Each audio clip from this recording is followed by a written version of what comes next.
Welcome to Empowered to Grow, the podcast. I am your host, Hanan Al-Basha, the business doctor. Hello, everyone. Really happy to be here. I apologize for last week. I couldn't make it live because I was attending AIM. AIM is the annual investment meeting, which is held in Abu Dhabi, UAE. And it is a very interesting congress and conference. And I had the opportunity of speaking there for the third year in a row. So that has always been amazing. There was an amazing lineup of panels and discussions and speakers. And I had the opportunity to go ahead and offer a workshop, deliver a workshop over there, along with 3 panel opportunities as moderator and as panelist. And I thought, what better way to come back to this episode and to be able to share with you. Again, this is Empowered to Grow in Business Live. And this is your host, Hanan Al-Basha, in case I haven't said that already. But I wanted to share with you kind of some of the things that we were talking about in the workshop.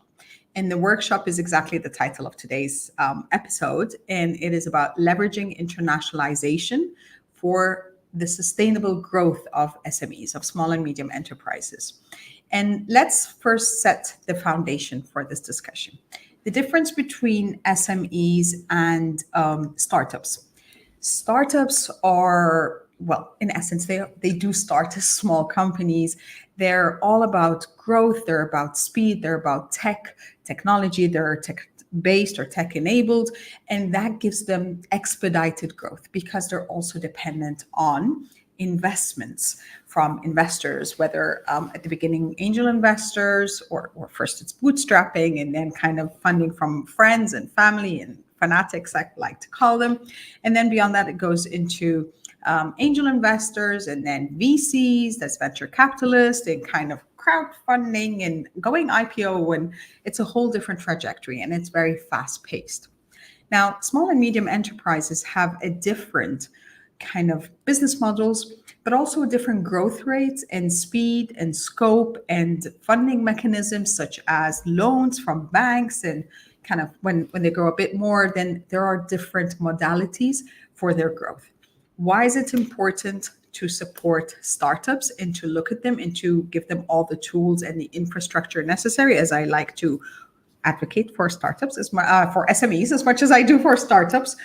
But technically, as per numbers, SMEs compose 90 to 95%, maybe even more in some economies, of the total kind of sum up or composition of worldwide economies. Yes, we do have the startups. Yes, we do have the corporates and the conglomerates and the big companies, but SMEs are the backbone of every economy. They're the ones that have and offer the communities, the job opportunities. They chaperone and nurture innovation. They're all about expansion where possible. It could be anywhere from a small business, a mom and dad shop, all the way into growing multiple branches across the home market and sometimes even across international markets. Now, their speed and scale and scope are relatively smaller or slower than that of startups because they are dependent on the business owner. And then beyond that, there's infrastructure put into place. And that's where the conglomerates we know of today, the corporations, are actually, that's where it started. It started with one person, with 2 people, and it grew from there. So it is important to look at what kind of growth and scaling strategies are available for SMEs, especially when we're crossing borders. And this is a passion topic for me. I spent more than 4 years of my life researching it in my doctoral study, but I also worked with it a lot and I observed the companies and what they do. Now, what's internationalization? Internationalization is literally the process, the structured process that SME leaders and owners, or owners and leaders, they employ to be able to cross borders with their business, to cross across international borders. And why is it important? Why would we do that? Well, I think it goes without saying. We're diversifying the markets. We're looking for new customer segments. We're looking for new revenue channels. We're looking for new collaborations, maybe access to talent pools. there are a lot of reasons why you would cross borders with your business. Would you do it when you're not ready? I hope not, because a lot kind of counts on it. And that in itself makes it important that you do it when you're ready and how you want to do it. The different modes of market entry into other markets, and you choose them as per the business you're in, the kind of industry, the available resources that you have, the type of strategy you have for scope and scale and timing, would be determining factors of which mode you would choose. Now, the modes, you can kind of look at them from two categories. You have the equity and you have the non-equity modes. Non-equity means I don't own that business I'm expanding into in the other market. I don't have ownership in it. Then kind of determines the kind of control you have over it. Beyond that, you have the equity, as in I partially or fully or wholly own whatever new business is in that new market. And that depends again on the market, the circumstances, the regulations, the legislative frameworks, and everything else that comes along with it. Of the typical ways and modes from non-equity to full equity, we will look at exporting, licensing, franchising, international joint venture, and then fully owned or wholly owned subsidiaries, such as investments or greenfield investments, or even acquisitions. Like I'll buy a business in this new market to be able to own it fully. Exporting is I would find someone and export to them my goods or services, depending if you are kind of an offer, you're offering as a good or a service, and they would sell it in return. Now that is the least risky, that's the least control, but it offers you a way to get into other markets because it's dependent on the other businesses' activities. That being said, as you go along the process, you have a little more risk associated with it and a little more control over it. Franchising, the one in the middle, offers businesses a kind of a trusted model that has worked across. We've seen it with fast food chains, we've seen it with services, even providers, and everything else. Why? Because there are two parties here. There's the franchisor, and that would be me looking to expand, and the franchisee in the home market, or the market that the new home market, the market I'm expanding to, which is looking, or who's looking for a business model that's already up and running, that has a success, that has a system, and they're just embracing it. Of course, for them, there's an extra cost that comes along with it. That's starting with the franchise fees. And then beyond that, it keeps the royalty fees that are upcoming, like kind of the regular payments. In return, for the franchisor, the business who is expanding or wants to expand into this market, they're getting the knowledge base, they're getting the contacts, they're getting the infrastructure of that business that's setting up, who are taking also the financial risk, and they're expanding their business across, but they're also supposed to offer them with the support, with the SOP, the standard operating procedures, how and why and where and when do they deliver the product or the service, what it looks like, even the outfit of the place. So making sure it's fit out in the same way that it would be fit out in the home market. So that's kind of the overall infrastructure of why and how you would cross borders. Now, there are risks, of course, that come along with it, such as, especially in the equity models, where if you don't know enough about the lack of market knowledge that you're going into, then there would also be any political risks, any economic risks, any regulative or legislative risks that you are not aware of or could be restrictive for you, for your line of business, for your country of origin, whatever it is. These are all risks that you would be taking as an SME looking to expand into this new market. Okay. Then there are others like, do you have enough resources within your home market, within your company to be able to provide the service or the product to this new market? Is your staff, your human capital, are they stretched out? Are they okay? Do they have enough knowledge about this new market or not? Depending again on the type of involvement you have. Having this kind of information is really, really important. But you can mitigate these risks by finding the business model, as we said, first doing a lot of research to identifying those favorable markets, as favorable as possible. Again, I keep talking about this all the time. You make as informed as possible decisions, because tomorrow something could shift outside of you in the external market or in the political arena or whatever is happening. We have seen this in every way and form over history. It's not really over the last few years. So that could amend or that could impact the decision that you just made. But you do the research and you make the decision as per the best of your ability. So shifting, of course, conditions, doing the research to be able to identify favorable markets that you can expand to.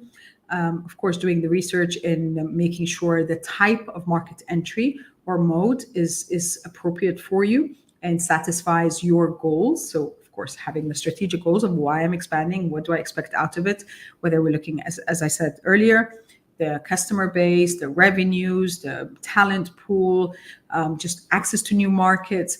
Those are the kind of things, or manufacturing, even technology. These would be factors why you would expand into a new market, provided that your home market is stable enough, that you have established as much as you can in your home market, so you have as solid as possible foundation. Because if it's like a house of cards, if you're building too high, too big on it with new markets and new unknown parameters, that foundation will be threatened on so many levels. Okay. And then beyond that, network. The network is really, really important. Knowing people in the new markets or the intended markets. They are important because they will give you information that is not available on Google. You're not going to find that information. They're going to give you experiential knowledge that is working over there. They know what they're doing. Even if they're not in the same field, they will give you general business information. You acquire that knowledge by showing up to different networking events, expos, trade commissions, if you can. Those are the kind of things where you will get access to these people and this kind of information for you to make as informed as possible decision before entering a new market. Okay, so generally speaking, that is why and how you will leverage on internationalization if you are looking to create successful international operations. Now, some of the things we need to look at and understand, there will be times when it's not working. There will be times where you realize, maybe I didn't have all the right information, or things have shifted that this is no longer valid for me. Then what you would be doing would be, if you decide to kind of stop that, it would be called de-internationalization. There's a good side to it, and there is an impactful side to it. The good side is you're not falling victim to the sunk cost fallacy, which means, I've invested so much time and money and stuff, it has to work, and you are seeing the evidence that it's not working, and you just keep going. So you are stopping that, and you are not losing more of your resources, time, energy, human capital, money, into making something work that's not working. It might not be just about the market. It might just be about the mode of entry or the type of products and services you have picked out of your portfolio to be able to deliver to that place, or anything else. Okay.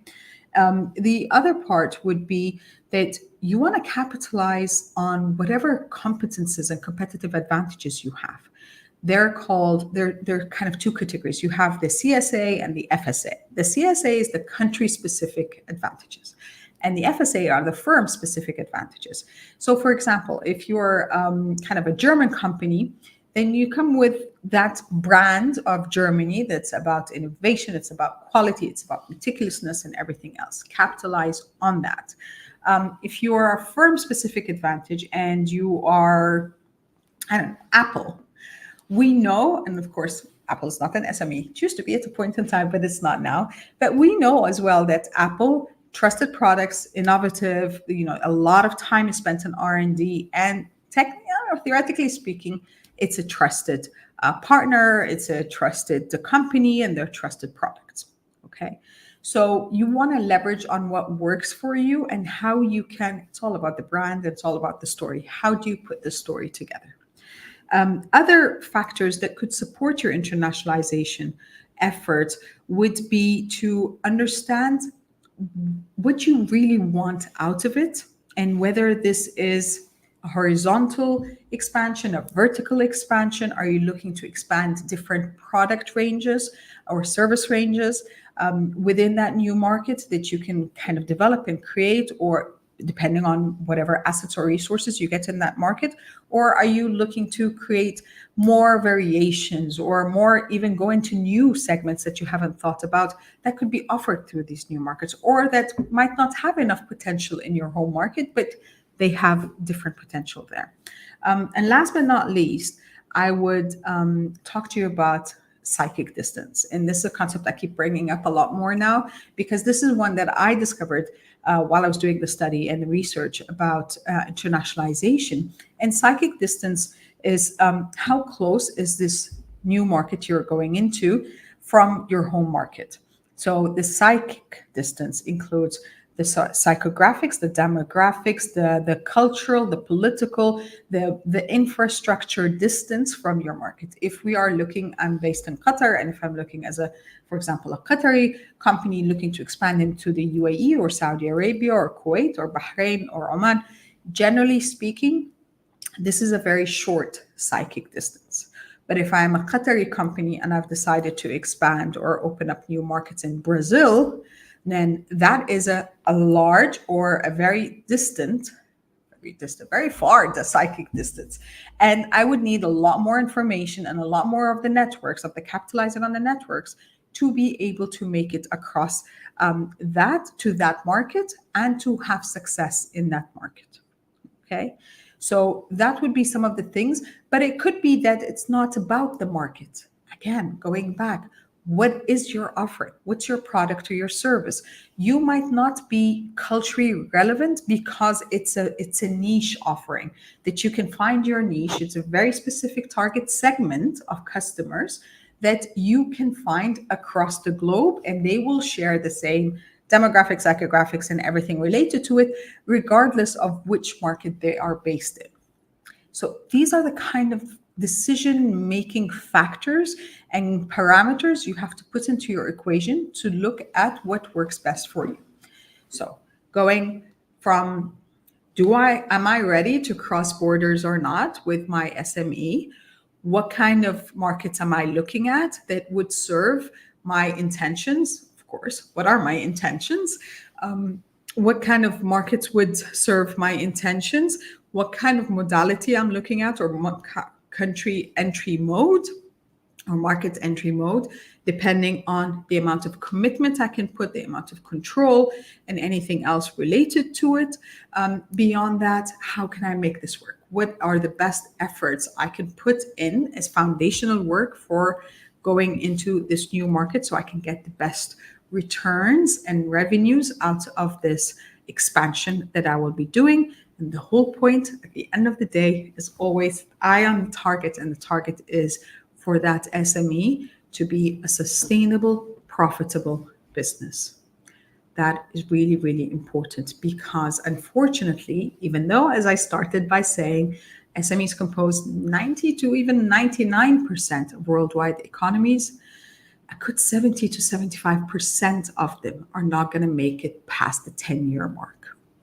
And we need more SMEs, not just to survive, but to thrive, because they are such huge and important and impactful constituents in our worldwide economies.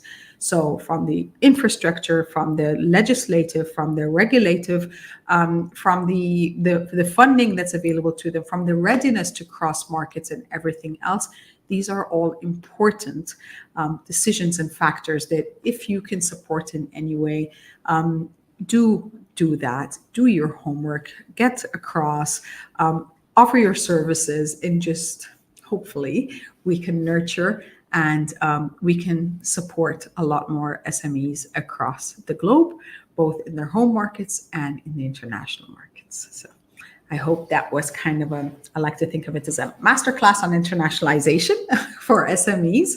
I don't know if you have any questions, then I would love to okay.